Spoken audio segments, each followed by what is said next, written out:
QED is a play about Richard Feynman, one of the greatest physicists who ever lived, but it's way beyond a play about physics in a textbook. We live with Richard Feynman on a day in his life, and we see him as he was, a great scientist, yes, but also a great raconteur, provocateur with original ideas, an artist, a musician, and it's a day in his life when he's dealing with critical life and death issues.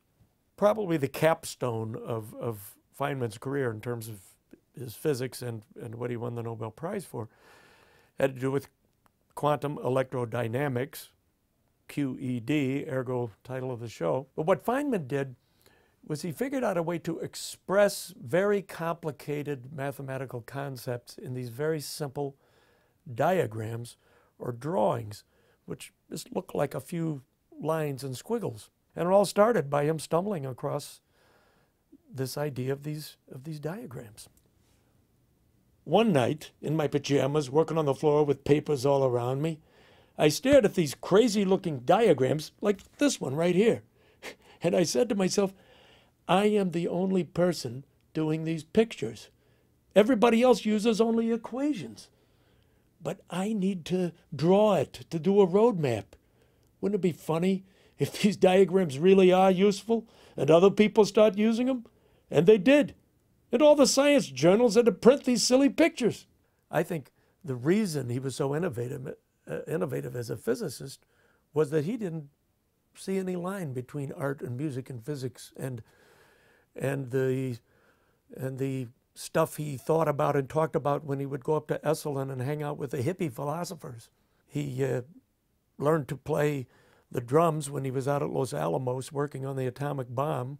He started beating on drums just to relieve the pressure.